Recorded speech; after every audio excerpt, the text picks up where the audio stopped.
Hello, everyone. This is Valentina Rada, and we continue to talk about applied ethnography.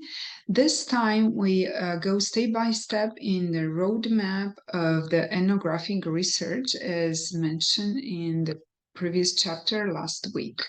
So, the first step in the roadmap is gaining entry to a study site. So, on this particular step, these are a couple of items that I thought you would find insightful.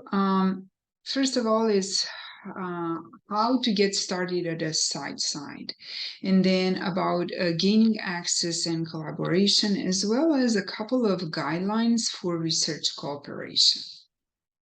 So let's talk about getting started at a study site. As researchers going to the research site and engaging in discussion, not necessarily in the research itself, just think about your first entry the research site. We can be welcomed if we're lucky. Welcoming can be indeed a scenario for us as a researcher, especially if there are previous contacts and relationships with that site. And if you look on page 59, Palto is kind of bringing up how certain universities have the social science departments and create all these collaborations with certain sites. So this is the most positive scenario. Everybody welcomes you as a researcher. However, there are situations where you as a researcher can be encountered with resistance or suspicion. And Palto has a great story from Marja, who was trying to research the Somali refugee population in Finland. And she's talking about her stories about people being suspicious, like, what is your interest? What are you trying to do with the information you are going to gain? What are you going to write? So there will be a lot of questions, especially from those people at the research side that don't know you well yet.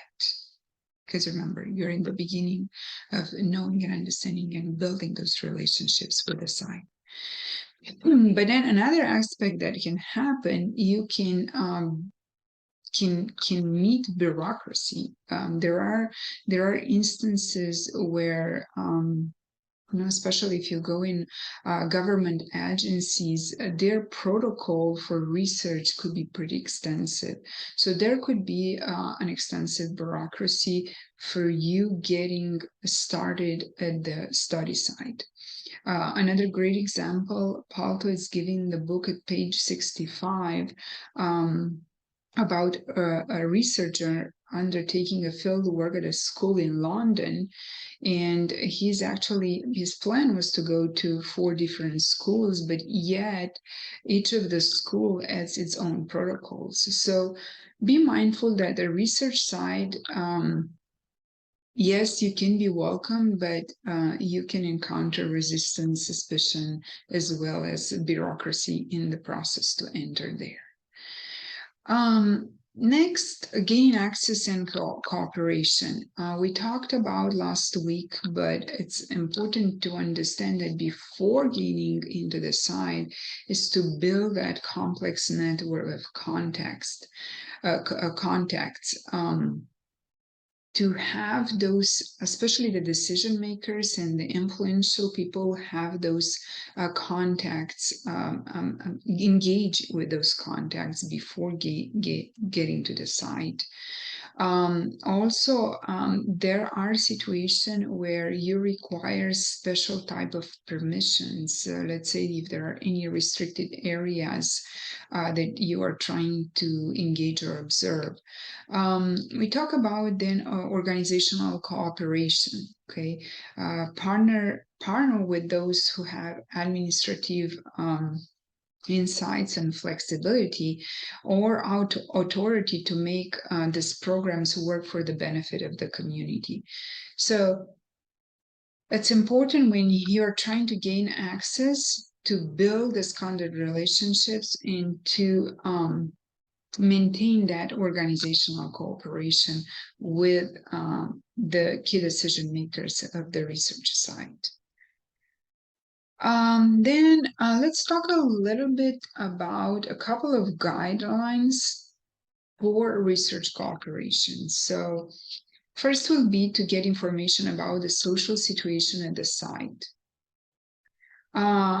Understand the economical aspects of the organization, but also the politics. Understand if there are any conflicts and if there are any sort of structures in the organization that can help you gain that entrance. Provide a well-prepared statement about research info. Always be ready to have a well-prepared statement about your research intentions. Anyone, not only that they can ask, but they have the right to ask, what are your research intentions? So just be ready with this kind of statement. Adapt to the dress code or other culturally shaped behaviors. So now, if you go in a field that I don't know, you go to some sort of population that dresses in a certain way, try to adapt to the way they dress. One thing, and the other thing, learn the language, the local language or local dialect. And I was saying last week, not only the language, but the way they greet each other, the way they thank each other, the way they say goodbye, the way they eat.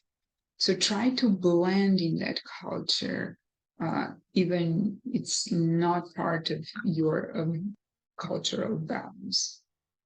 Pay attention to the ethical standards. Absorb these ethical standards from the beginning. Maintain the confidentiality of all information received and respect the privacy of individuals at the site. Also, here, avoid asking too many questions.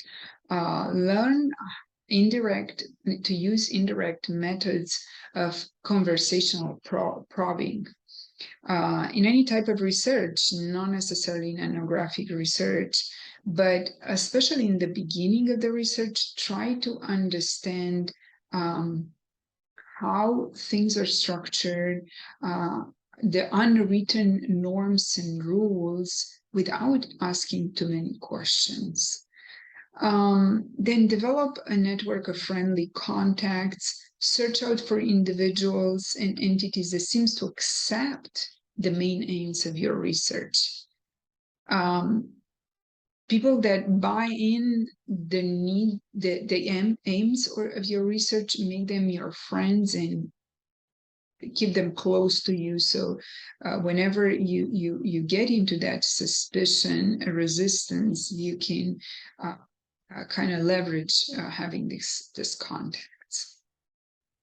So really quick, this is what were the main topics from this, I would say, first step in the ethnographic research roadmap of getting started, understanding that you can be welcome, but also there can be suspicions or resistance, how to engage with the key players at the research side, and then how to better understand their environment, be well prepared about your research intentions, adapt to the dress code, understand the ethical standards of the site, and just make those make friends with individual people at the research site. So really quick for this week, these are the 3 questions. The first one is, what would be your strategy to engage at the research site if faced with resistance and suspicion? How are you going to engage in this kind of scenarios? How you're going to react? So just be prepared for that. How would you identify ethical standards at the research site? And the last question is, instead of asking too many questions, what better ways would you employ to find out information about the research site? So remember, the research site, they don't like to be asked too many questions, but then how would you find out information about the research site? So really quick, these were main takeaways. These are the questions. I look forward to this week discussions, and if you have any additional questions, we can further discuss in the discussion chat. I wish you a great week, and thanks for watching these videos.